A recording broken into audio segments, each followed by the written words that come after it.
गुरु भक्ति योग।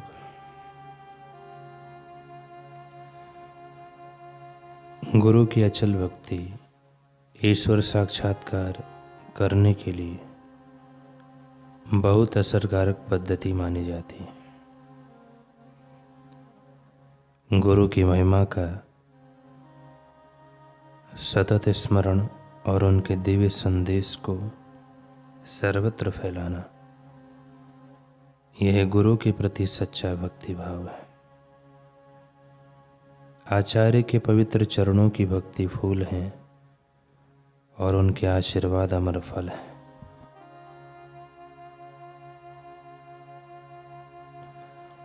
जीवन का ध्येय है परिणाम में दुख देने वाली कुसंगति का त्याग करना और अमृतत्व देने वाले पवित्र आचार्य के चरण कमलों की सेवा करना।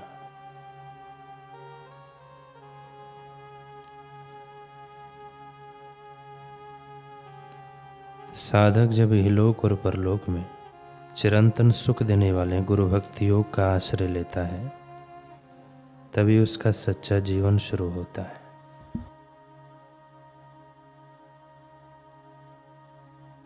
सच्चा एवं स्थायी सुख बाहर के नाशवंत पदार्थों से नहीं, अपितु गुरु शरण योग का आश्रय लेने से ही मिल सकता है। गुरु सेवा योग, गुरु शरण योग आदि गुरु भक्ति योग के समानार्थी शब्द हैं। ये सब एक ही हैं।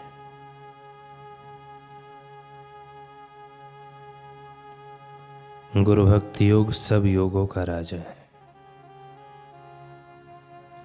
सच्चे शिष्य के लिए पावनकारी आचार्य के चरण कमल ध्यान का मुख्य विषय है।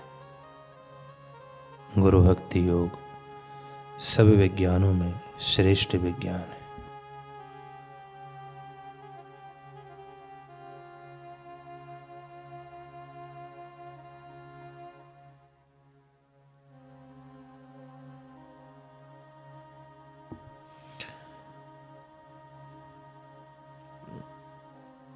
योगानंद जी के प्रसंग में कल हमने सुना 16 जून 1936 दोपहर के 3 बजे योगानंद ध्यान की गहन गहराइयों में समाये हुए थे।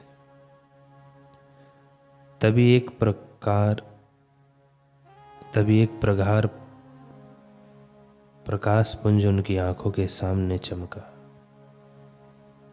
योगानंद का ध्यान भंग हुआ। पलकें उठी तो सामने एक अद्भुत दृश्य पाया। कमरे में सूर्य की रोशनी नहीं, दिव्य प्रकाश फैला हुआ था। इसी के मध्य मुस्कुराते हुए खड़े थे गुरुदेव, देह धर कर साकार रूप लेकर, बड़ी सुंदर छवि लेकर। मेरे बेटे, गुरु के मुख से मैं प्रेम भरा संबोधन सुनाई दिया। युक्तानंद यह सुनते ही आपे में ना रहे। युक्तानंद अपने पुस्तक में लिखते हैं कि जीवन में पहली बार मैंने दौड़कर अपने गुरुदेव के श्री चरणों में प्रणाम नहीं किया। मैं आशीष पाने के लिए झुका ही नहीं, बल्कि किसी भूखे विलखते बच्चे की तरह मैंने उन्हें अपनी बाहों में भर लिया।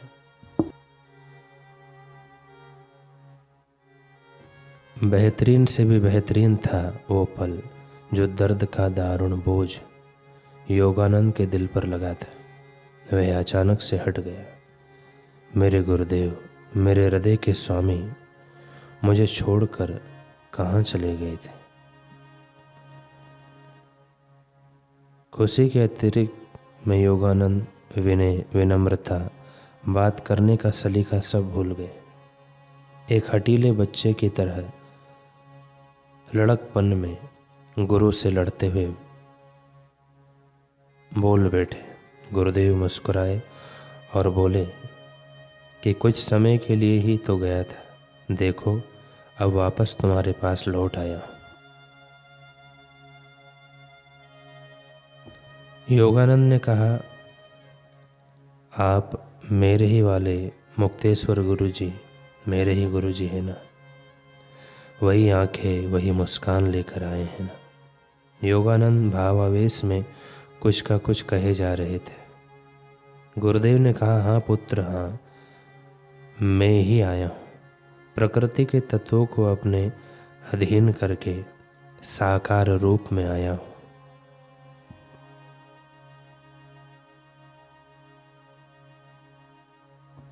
गुरुदेव ने ऐसे आश्वस्त किया, फिर एकाएक हंसते हुए बोले, पर मेरे बच्चे, तुम अपनी पकड़ थोड़ी ढीली नहीं करोगे क्या? मुझे दर्द हो रहा है। मैं तुमसे बहुत सारी बातें करने आया हूँ। योगानंद अपनी आत्मकथा में भी लिखते हैं, I had been embracing with an octopus grip. अर्थात इस समय मैंने अपने गुरुदेव को ऑक्टोपस जैसी सख्त पकड़ में जकड़ा हुआ था, कहीं वह मुझे छोड़कर ना चले जाएं। यही डर मेरे सिर पर सवार था। इसलिए जब गुरुदेव ने योगानंद को अपनी पकड़ ढीली करने को कहा तो योगानंद तुरंत बोल उठे, बस थोड़ी सी करूँगा, ज़्यादा नहीं। यह सुनकर गुरुदेव जोर से ठहाका लगाकर हंसे, परंतु इधर तो योगानंद तो भावुक हो गए। उनकी आंखों से अश्रुधारा बंद ही ना हो। फिर टिनकते हुए कहा कि अब तो कभी छोड़कर नहीं जाओगे ना गुरुदेव? गुरुदेव प्रेम से योगानंद का मस्तक सहलाते हुए बोले कि मैं कभी गया ही नहीं था। थोड़ी देर के लिए तेरी दृष्टि से लुप्त जरूर हो गया था। गुरु कहीं आते जाते नहीं, वह सदा सदा हर स्थान पर हर शिष्य के साथ रहते हैं। शिष्य ने बड़े ही विनम्र स्वर में कहा, क्या इसी रूप में रहोगे ना मेरे साथ? गुरुदेव ने कहा, जिस भी रूप की तू सच्चे मन से कामना करेगा उसी रूप में मुझे अपने पास पाएगा। तू चाहेगा तो मैं तेरे मस्तिष्क में प्रेरणा की तरंगे भी बन के रहूँगा। तू चाहेगा तो तेरे अंग अंग में उत्साह बनकर ऊर्जा भर दूंगा। तू चाहेगा तो तेरे हृदय में भावों की सुगंधी बनकर समा जाऊंगा। तू चाहेगा तो निराकार के प्रकाश रूप में अंतःकरण को प्रकाशित करता रहूँगा। और तू चाहेगा तो तेरी आँखों के सामने ये तेरा इन्हीं बाहों में साकार बनकर भी प्रकट होता रहूँगा। गुरु का कोई एक रूप नहीं होता योगानंद, वह तो हर रूप में शिष्य को संवारते हैं, प्यार देते हैं। गुरु ना तो अपने देह से बंधे हैं, ना अपने विधेयता से। गुरु ना तो समय में बंधे हैं, ना काल से, ना स्थिति से, ना परिस्थिति से, ना स्थान से, ना किसी रूप से, परंतु फिर भी वह एकमात्र तत्व से बंधे हैं, और वह है शिष्य का भाव। भावना की प्रबलता ही गुरु को बांधती है। वह उसके लिए रूप का, आकार का, रंग का और स्थान का चयन करती है। इसलिए गुरु का रूप भाव रूप है, गुरु का आकार भावाकार है।